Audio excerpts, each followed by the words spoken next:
कोविड-19 एक ऐसा वायरस जिसने पूरी दुनिया में तबाही मचा रखी है। पूरे विश्व के साइंटिस्ट सारे काम छोड़कर इसके वैक्सीन बनाने में लगे हुए हैं। अभी तक इस वायरस से करीब 1,60,000 लोग मारे जा चुके हैं। बहुत से बुद्धिजीवी लोगों का मानना है कि ये वायरस चीन की एक सोची समझी साजिश है। बहुत से देश चीन को शक की निगाहों से देख रहे हैं। आज के इस वीडियो में मैं ऐसे ही 10 फैक्ट्स बताने वाला हूँ जिससे आपको यकीन हो जाएगा कि ये चीन की एक खतरनाक चाल है। चलिए शुरू करते हैं नंबर 1 से।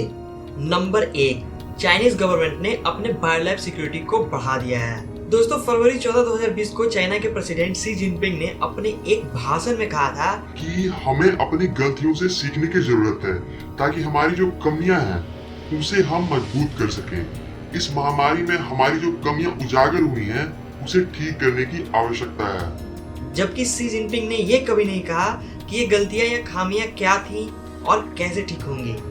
फिर उन्होंने एक नए प्लान की घोषणा की, बायोसिक्योरिटी एट लैबोरेटरीज। इसका मेन उद्देश्य था जैविक हथियार जैसे रिसर्च के जो भी लूप होल्स हैं उन्हें फिक्स करना। उसके अगले दिन चीनी विज्ञान और प्रौद्योगिकी मंत्रालय एक नए बयान के साथ सामने आया और जिनपिंग के प्लान को एक नया नाम दिया, माइक्रोबायोलॉजी लैब में जैव सुरक्षा प्रबंधन को मजबूत करने के निर्देश, जो नोवेल कोरोना वायरस जैसे नए वायरस को संभाल सके। दोस्तों, क्या आपको पता है पूरे चीन में केवल एक माइक्रोबायोलॉजी लैब है जो नोवेल कोरोना वायरस जैसे नए उन्नत वायरस को हैंडल कर सकता है, और वो लैब है Wuhan institute of virology. Number 2, China की कम्युनिस्ट गवर्नमेंट ने लोगों को डरा धमकाकर शांत रहने को बोला। जब चीन में कोविड-19 के केस कम हो रहे थे तब डैनियल लूसी, जो कि एक संक्रामक रोग विशेषज्ञ हैं, उन्हें मौका मिला डॉक्यूमेंट्स और डेटा एनालाइज करने का। फिर उनका एक ऑफिशियल स्टेटमेंट आया, चीन को पता है कि उस वुहान के हनान सी फूड मार्केट से महामारी नहीं फैली, इसलिए दोस्तों अभी भी ये मार्केट खुला हुआ है। शायद डैनियल लूसी उस समय सही थे। उन्हें उस समय सख्त ऑर्डर दिए गए थे कि आप इस बारे में कुछ भी नहीं बोलेंगे।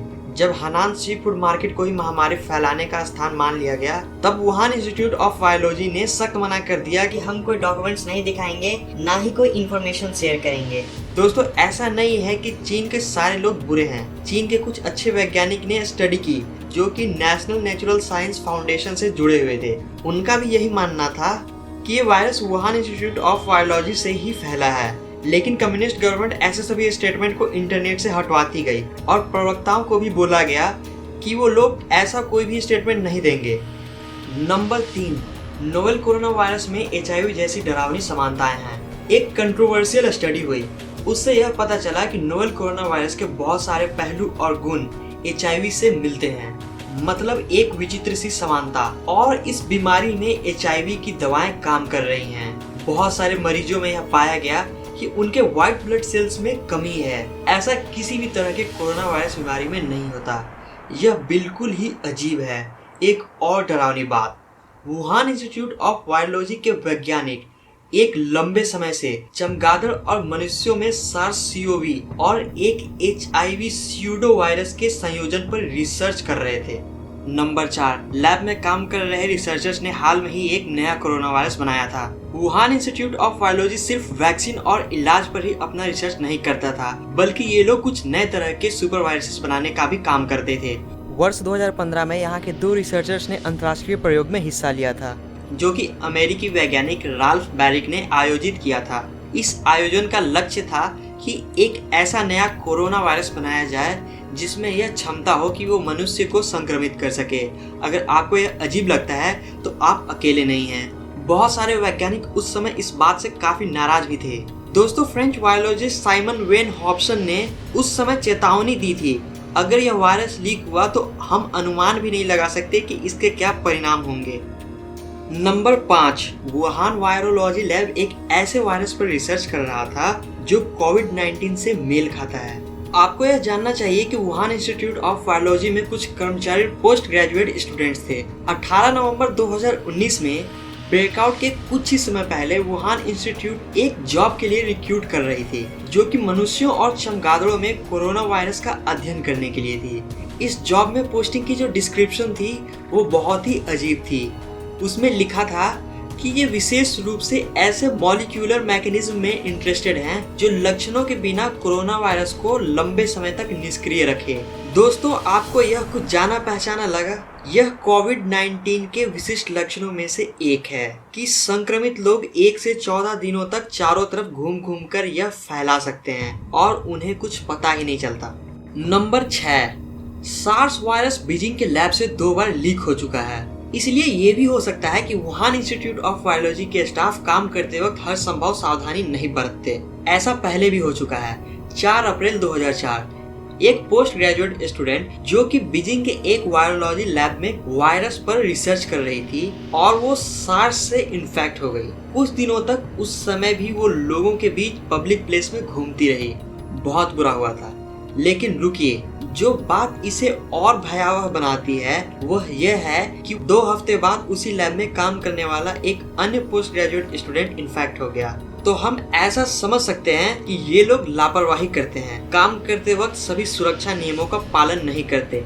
नंबर 7, आउटब्रेक के कुछ ही समय पहले एक इन्फेक्टेड चमगादड़ का खून रिसर्चर पर गिर गया था। हालांकि ऐसी बहुत ही कम संभावना है कि वुहान इंस्टीट्यूट ऑफ वायरोलॉजी ने जानबूझकर लोगों में वायरस फैलाया हो। रिसर्चर या साइंटिस्ट क्या करते हैं? जानवरों पर रिसर्च करते रहते हैं, उन्हें टॉर्चर भी करते हैं। कल्पना कीजिए कि अगर एक चमगादड़ ने किसी रिसर्चर पर हमला किया हो, या फिर खून किसी तरह रिसर्चर पर गिर गया हो, या फिर उसने पेशाब कर दिया हो। दोस्तों, ठीक ऐसा ही हुआ है। चीनी रिसर्चर्स बोटाओ और ली जियाओ की रिपोर्ट के अनुसार जुनहुआ तियान नाम के एक रिसर्चर ने चांगजियांग टाइम्स के साथ एक इंटरव्यू में इसी तरह के अनुभवों का वर्णन किया था। जुनहुआ तियान उस समय कुछ दिनों के लिए क्वारंटाइन भी हुए थे। ऐसा हो सकता है कि वायरस वहीं से फैला हो।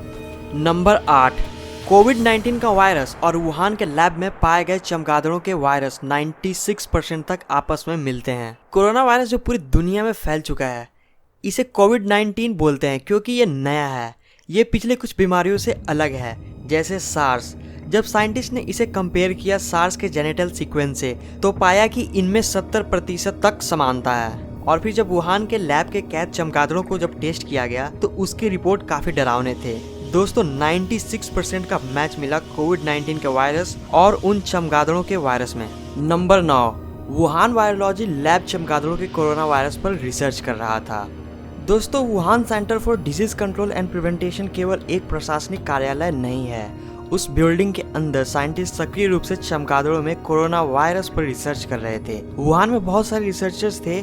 यह उनके शहर के लिए एक प्रमुख परियोजना थी और वुहान इंस्टीट्यूट ऑफ वायरोलॉजी को बहुत गर्व भी था। वे लोग सार्स पर भी शोध कर रहे थे और ये उन्हीं के शोधकर्ता थे जिन्होंने साबित किया था कि आखिर सार्स का प्रकोप चमगादड़ों में उत्पन्न हुआ था। हालांकि इन्होंने इसके लिए काफी बीमार चमगादड़ों पर रिसर्च किया। वे लोग 2012 से ही कोरोनाग्रस्त चमगादड़ इकट्ठा कर रहे थे और उनका ध्यान खासकर उन चमगादड़ों पर था जो कि इंसानों में यह बीमारी फैला सकते थे। जब कोरोना वायरस का प्रकोप शुरू हुआ था, उस समय भी सैकड़ों चमगादड़ वुहान की प्रयोगशाला में थे। नंबर 10, महामारी एक लैब से निकलकर पूरे विश्व में फैल गई।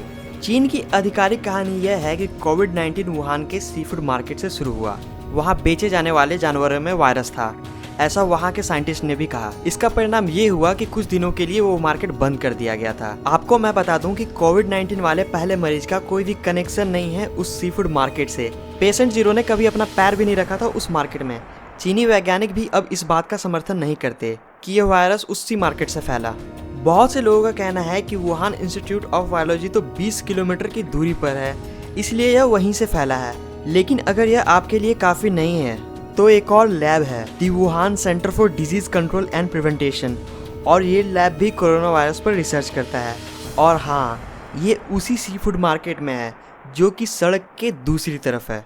दोस्तों, अगर आपको ये हमारा वीडियो अच्छा लगा तो कृपया करके हमारे इस चैनल को सब्सक्राइब करें और उस बेल आइकन को दबा दें। धन्यवाद।